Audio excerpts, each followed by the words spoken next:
70 सालों से ये देश स्वतंत्र है। 55 सालों के लिए कांग्रेस की सरकार रही है। किसी ने आपसे सोना छीना, आपके मंगलसूत्र छीने।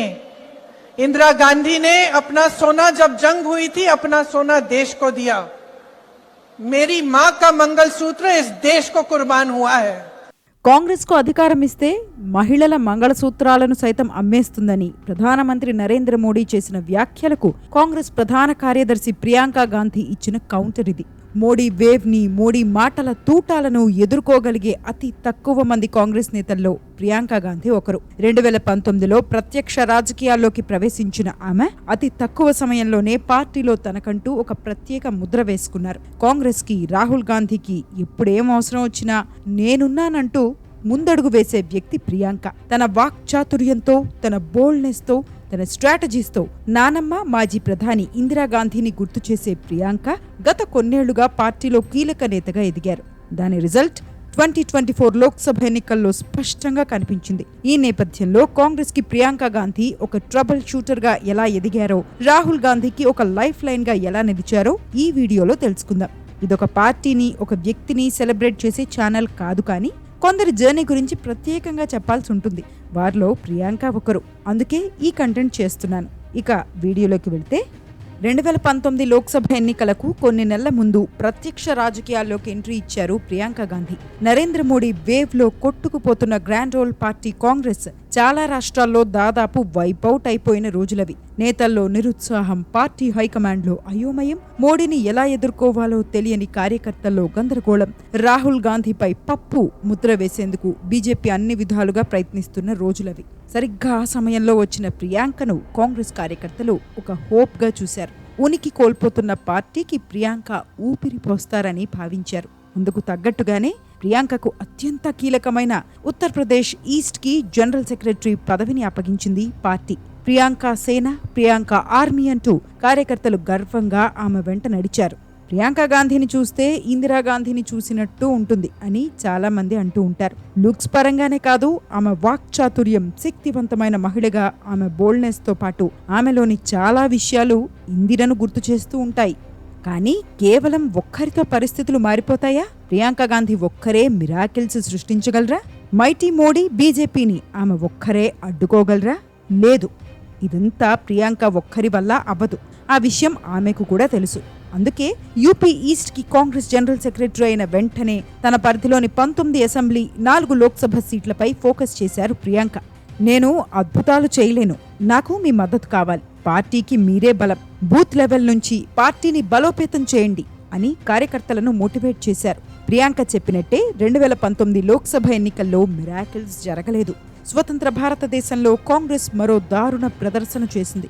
543 సీట్లలో కేవలం 52 చోట్ల గెలిచి లీడర్ ఆఫ్ అపోజిషన్ హోదాను కూడా దక్కించుకోలేకపోయింది. యూపీలో అయితే మరీ దారుణంగా 80 స్థానాల్లో 67 చోట్ల పోటీ చేసి ఒక్క సీట్లో గెలిచింది. అది కూడా అనాదిగా వస్తున్న కాంగ్రెస్ కంచుకోట రాయ్బరేలీలో. ఆ ఓటమిలో సోనియా గాంధీని, రాహుల్ గాంధీని విమర్శించిన వారు ఉన్నారేమో కానీ ప్రియాంక గాంధీని మాటలన్నవారు లేరు. ఉన్న తక్కువ సమయంలోనే తన ప్రెజెన్స్ ని తెలిసేలా చేశారు ప్రియాంక. కార్లు, ట్రక్కులు, బోట్లు, ట్రాక్టర్లు ఎక్కి ఎన్నో ర్యాలీలు, ఎన్నో బహిరంగ సభలను మెరుపు వేగంతో నిర్వహిస్తూ యూపీ ప్రజలకు చేరువయ్యేందుకు ప్రయత్నించారు. అటు ఇంగ్లీష్, ఇటు హిందీలో ప్రచారాలు చేస్తూ పార్టీ కార్యకర్తల్లో జోష్ నింపారు. మరి ముఖ్యంగా ఆమె ప్రసంగాలు, ఆమె చేసే పనులు చాలా వరకు మహిళలను ఉద్దేశించే ఉండేవి. ఇప్పటికీ ప్రియాంక వెపన్స్ అవే. అయితే 2019 ఫిబ్రవరిలో వచ్చి పరిస్థితులు మార్చేందుకు ప్రయత్నించడం కాకుండా ప్రియాంక కాస్త ముందుగానే నిర్ణయం తీసుకుని ప్రత్యక్ష రాజకీయాల్లోకి వచ్చుండాల్సిందని అప్పట్లో చాలా మంది అభిప్రాయపడ్డారు. ఏదేమైనా 2019లో ఓటమితో ఆమె వెనక్కి వెళ్లిపోలేదు. తన ఫోకస్ ని మరింత పెంచారు. రాహుల్ గాంధీ దేశం మొత్తం పర్యటించి పార్టీ కోసం పనిచేస్తారు. కానీ 2019 లోక్సభ ఎన్నికల అనంతరం ప్రియాంక ఫోకస్ ఎక్కువగా ఉత్తరప్రదేశ్ మీదే ఉండేది. సోదరుడికి, పార్టీకి అవసరమైతే తప్ప యూపీని విడిచి బయటకు వచ్చేవారు కాదు. అలా యూపీ రాజకీయాల్లో తనకంటూ ఒక గుర్తింపును తెచ్చుకున్నారు. యూపీలో ప్రియాంక గాంధీ ప్రస్తావన గురించి మాట్లాడాలంటే ముఖ్యంగా 4 సంఘటనలు ఆమెను ప్రజలకు చేరువ చేశాయని చెబుతూ ఉంటారు. వాటి గురించి ఇప్పుడు నేను చెబుతాను. ఉన్నావ్ రేప్ కేస్. 2018 డిసెంబర్లో ఒక మహిళను 2 గన్ పాయింట్లో గ్యాంగ్ రేప్ చేశారు. వారిపై ఆమె కేసు వేసింది. ఏడాది తర్వాత ఈ కేసు విచారణ కోసం ఆమె కోర్టుకు వెళుతుండగా 5గురు ఆ మహిళ శరీరానికి నిప్పంటించారు. కాలిన గాయాలతో ఆమె మరణించింది. ఈ ఘటనపై వెంటనే స్పందించిన వారిలో ప్రియాంక గాంధీ ఒకరు. బాధితురాలి కుటుంబాన్ని ఆమె పరామర్శించారు. సీఎం యోగి ఆదిత్యనాథ్పై, బీజేపీ ప్రభుత్వంపై చాలా కఠినంగా మాట్లాడారు. మహిళలకు భద్రత కల్పించలేని ప్రభుత్వం ఉండి ఏం లాభం అని నిలదీశారు. హథ్రస్ రేప్ కేసు 2020 సెప్టెంబర్లో యూపీలో జరిగిన మరో ఘటన దేశవ్యాప్తంగా సంచలనాన్ని సృష్టించింది. కొందరు అప్పర్ క్యాస్ట్ వ్యక్తులు ఓ 19 ఏళ్ల దళిత యువతిని గ్యాంగ్ రేప్ చేసి చంపేశారు. ఆ తర్వాత యూపీ అధికారులు రాత్రికి రాత్రే మృతదేహానికి క్రిమేషన్ చేశారు. ఇది ఇంటర్నేషనల్ హెడ్లైన్స్లో కూడా వచ్చింది. ఈ ఘటనపై వెంటనే స్పందించిన వారిలో ప్రియాంక గాంధీ కూడా ఉన్నారు. నాకు కూడా 18 ఏళ్ల కూతురుంది. నాకు కోపంగా ఉంది. బాధిత కుటుంబాన్ని బీజేపీ ప్రభుత్వం ఇలా ట్రీట్ చేస్తుందా? దేశం మొత్తం కోపంగా ఉంది అని ప్రభుత్వాన్ని టార్గెట్ చేశారు. సోన్భద్ర కేసు యూపీలో సెకండ్ లార్జెస్ట్ డిస్ట్రిక్ట్ ఈ సోన్భద్ర. 2019 జులైలో సోన్భద్రలోని ఓ గ్రామంలో 10 మంది హత్యకు గురయ్యారు. వీరిలో 3 మహిళలు కూడా ఉన్నారు. ఆ గ్రామ పెద్ద తమ సపోర్టర్స్తో వారిని హత్య చేశాడు. ప్రియాంక గాంధీ బాధిత కుటుంబాన్ని పరామర్శించేందుకు వెళ్లారు. కానీ పోలీసులు అడ్డుకుని ఆమెను మీర్జాపూర్లోని గెస్ట్ హౌస్లో ఉంచారు. నాడు బాధితుల కుటుంబ సభ్యులు 70 కిలోమీటర్లు కాలినడకన మీర్జాపూర్కొచ్చి ప్రియాంకను కలిశారు. గోండ్ ట్రైబ్ కమ్యూనిటీకి చెందిన బాధితులకు అండగా ఉంటానని హామీనిచ్చారు ప్రియాంక. కాంగ్రెస్ అన్ని వర్గాలకు చెందిన పార్టీ అని వారిలో నమ్మకాన్ని కల్పించేందుకు కృషి చేశారు. లఖింపూర్ ఖేరీ కేసు 3 ఫామ్ లాస్పై నిరసనలు వెల్లువెత్తుతున్న తరుణంలో 2021 అక్టోబర్ 3న జరిగిన లఖింపూర్ ఖేరీ ఘటన దేశాన్ని షాక్కు గురిచేసింది. రైతులు నిరసనలు చేస్తుండగా కొందరు వారిపైకి వాహనాన్ని నడిపించారు. ఇందులో 8 మంది మరణించారు. వీరిలో 4 రైతులున్నారు. ఈ వాహనాలు మాజీ హోంశాఖ సహాయ మంత్రి అజయ్ మిశ్రా కుమారుడు ఆశిష్ మిశ్రావని తెలియడంతో ఆగ్రహ జ్వాలలు మరింత పెరిగాయి. ఆయన్ని పోలీసులు అరెస్ట్ చేశారు. లఖింపూర్ ఖేరీ హింసలో మరణించిన వారి కుటుంబాలను ప్రియాంక గాంధీ పరామర్శించారు. వారికి అండగా నిలుస్తామని హామీనిచ్చారు. ఇలా 2019 తర్వాత రాష్ట్రంలో ఏ సంఘటన జరిగినా అక్కడ ప్రియాంక గాంధీ ఉండేవారు. కోర్స్ దీని వెనుక రాజకీయ కోణం ఉండవచ్చు. కానీ యూపీలో ప్రియాంక గాంధీ ఎంత సీరియస్గా పనిచేస్తున్నారు అనేది వీటి బట్టి చెప్పొచ్చు. అంతేకాదు పార్టీ లీడర్ ఈ స్థాయిలో పనిచేస్తోందంటే క్యాడర్కి కూడా ఉత్సాహం వస్తుంది. లీడర్ నుంచి వారికి మోటివేషన్ లభిస్తుంది. పార్టీ కోసం ఏదైనా చేయాలనిపిస్తుంది. వీటన్నిటి మధ్య 2020 సెప్టెంబర్లో యూపీ ఇన్ఛార్జ్ బాధ్యతలు ప్రియాంకకు దక్కాయి. 2022 యూపీ అసెంబ్లీ ఎన్నికల కోసం ప్రియాంక రెడీ అయ్యారు. ఇందాక చెప్పినట్టు ప్రియాంక గాంధీ ఫోకస్ చాలా వరకు మహిళలు, యువతపైనే ఉంటుంది. లడ్కీ హూ లట్ సక్తి హూ అంటూ high voltage women centric campaign ని లాంచ్ చేశారు. బీజేపీ మహిళా ఓట్ బేస్ ని కాంగ్రెస్ వైపు తిప్పుకోవాలని చూశారు. అసెంబ్లీ ఎన్నికల్లో 40% సీట్లు మహిళలకు కేటాయించారు. పార్టీ మేనిఫెస్టోలో మహిళల కోసం 2 వీలర్స్, ఎలక్ట్రానిక్ గ్యాడ్జెట్స్ వంటివి ప్రకటించారు. మెరుపు వేగంతో రాష్ట్ర వ్యాప్తంగా పర్యటించారు ప్రియాంక. చాలా ప్రాంతాల్లో డోర్ టు డోర్ క్యాంపెయిన్ చేసి దళితులు, ఓబీసీ వర్గాలను కలిశారు.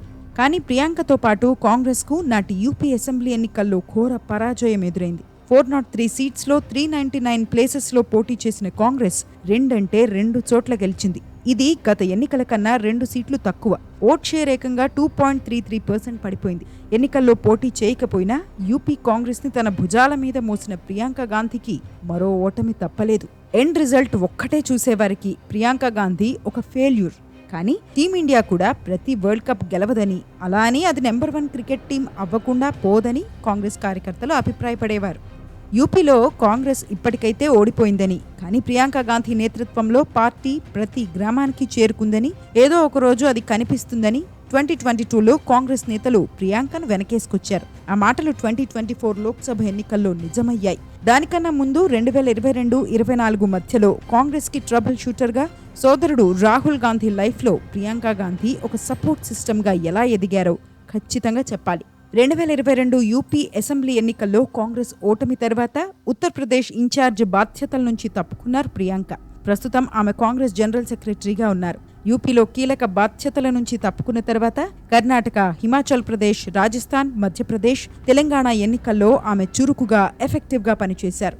2023లో హిమాచల్ ప్రదేశ్లోని కాంగ్రెస్ ప్రభుత్వంలో సంక్షోభం మొదలైనప్పుడు ప్రియాంక వెంటనే స్పందించారు. నాడు ప్రభుత్వం కూలకుండా ఉండటంలో ఆమెది అత్యంత కీలక పాత్ర.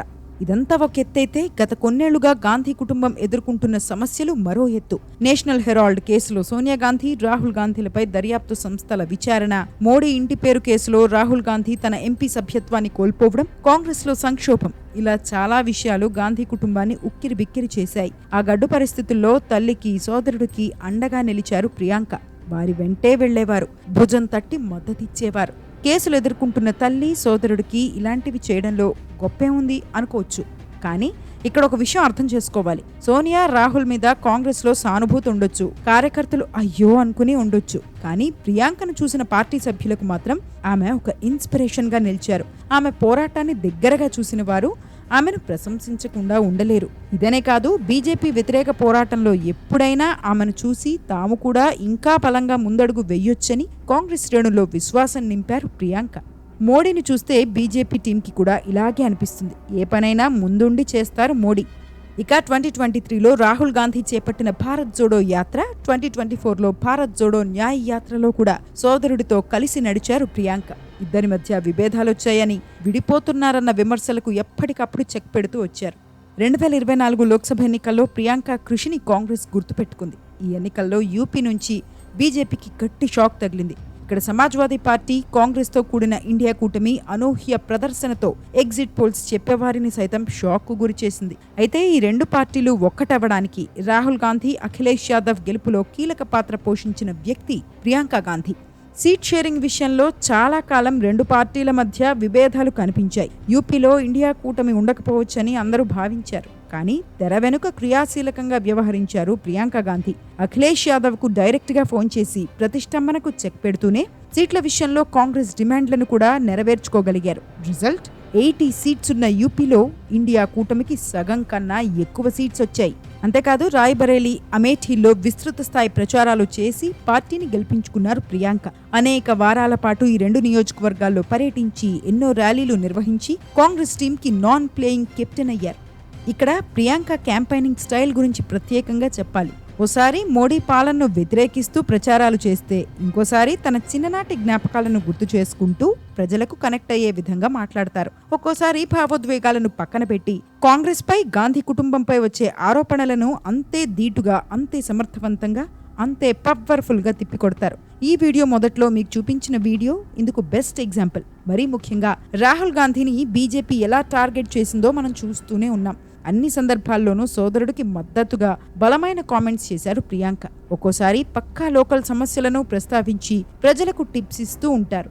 ఆమె ప్రచారాలు సంప్రదాయ క్యాంపెయినింగ్ కి అతీతంగా ఉంటాయని అంటారు. ర్యాలీలు, సభల కన్నా ప్రజలను డైరెక్ట్ గా కలిసేందుకే ఆమె ఇష్టపడతారు. ఇంత చెబుతున్నాను కదా అని ప్రియాంక గాంధీ ఒక దేవత, ఆమెలో నెగిటివ్స్ లేవు, లీడర్ సినిమాలో రాణా తర్వాత ప్రియాంక గాంధీనే అని నేను అంటున్నట్టు ఫిక్స్ అవ్వకండి. ఆమెలోనూ నెగిటివ్స్ చాలా ఉన్నాయి. ఎన్నికల్లో రిజల్ట్స్ కనిపించకపోతే ఎంత కష్టపడినా ఎవ్వరూ గుర్తించరు. పైగా భర్త రాబర్ట్ వాద్రాపై ఉన్న కేసులు కూడా ప్రియాంకను ఇబ్బంది పెడుతూ ఉంటాయి. ఇన్నేళ్ల నుంచి ప్రియాంక రాజకీయాల్లో ఉన్నా ఇంకా ఒక్కసారి కూడా ఎన్నికల్లో పోటీ చేయలేదు. ఓటమి భయం వల్లే ఆమె పోటీ చేయరన్నది ప్రత్యర్థుల ఆరోపణ. కానీ రాహుల్ గాంధీతో పాటు తాను కూడా ఎన్నికల్లో పోటీ చేస్తే చాలా సమయం తమ నియోజకవర్గాల్లోనే గడపాల్సి వస్తుందని, అప్పుడు జాతీయ స్థాయిలో ప్రచారాలు కష్టమని, అందుకే 2024 లోక్సభ ఎన్నికల్లో పోటీ చేయలేదని ప్రియాంక చెప్పారు. ఏదేమైనా ఇంత పాపులారిటీ ఉన్న వ్యక్తి ఎన్నికల్లో పోటీ చేయకపోవడం క్యాడర్కి కూడా నిరాశగా ఉంటుంది. ఎన్నికల్లో పోటీ చేసి గెలిస్తే ప్రియాంకకు ప్రజల్లో పాపులారిటీ ఉందని రుజువవుతుంది. లేటెస్ట్ అప్డేట్స్ ప్రకారం కేరళ వైనాడ్ లోక్సభ బై ఎలక్షన్లో ప్రియాంక గాంధీ పోటీ చేస్తున్నట్టు కాంగ్రెస్ ప్రకటించింది. సంచలనాలు జరగకపోతే సోదరుడు గెలిచిన వైనాడ్లో ప్రియాంక విన్ ఖాయమే. అయితే కాంగ్రెస్కి పట్టున్న సీట్లో గెలవడం కన్నా వేరే ఎక్కడైనా పోటీ చేసి గెలిస్తే అది చెప్పుకోదగ్గ విజయం అవుతుందనేది నా ఒపీనియన్. లోక్సభలో ఎంట్రీ ఇచ్చినప్పుడు బీజేపీ విసిరే నెపోటిజం విమర్శలను ఎదుర్కొనేందుకు చెప్పుకోవడానికి ఒకటైనా ఉంటుంది. ఇక 2024 లోక్సభ ఎన్నికల్లో కాంగ్రెస్ అంచనాలకు మించిన ప్రదర్శన చేసింది. ఇది ప్రియాంకపై మరిన్ని బాధ్యతలు పెంచే విషయం. పైగా 2026 యూపీ ఎన్నికల బాధ్యత ప్రియాంక చేతికి ఇవ్వాలని అక్కడ కేడర్ డిమాండ్ చేస్తోంది. ప్రియాంక నేతృత్వంలోనే ఎన్నికల్లోకి వెళతామని చెబుతున్నాయి. అటు జాతీయ స్థాయిలో ఇండియా కూటమి కోసం పనిచేయడమే కాదు, ఇటు యూపీలో పార్టీని మరింత బలోపేతం చేసే బాధ్యత కూడా ప్రియాంకపై ఉంది. మరి ఇక్కడి నుంచి ప్రియాంక ఎలా పనిచేస్తారో, ఆమె భవిష్యత్తు ఎలా ఉంటుందో చూడాలి. ఇది ఫ్రెండ్స్ ఇవాల్టి వీడియో. ఈ కంటెంట్ మీకు నచ్చినట్టయితే ఈ వీడియోని వెంటనే లైక్ చేసి షేర్ చేయండి. ఇలాంటి మరిన్ని వీడియోస్ కోసం మన పెన్ అండ్ వాయిస్ స్టోరీస్ ఛానల్ని సబ్స్క్రైబ్ చేసుకోండి. More videos coming up. Stay tuned.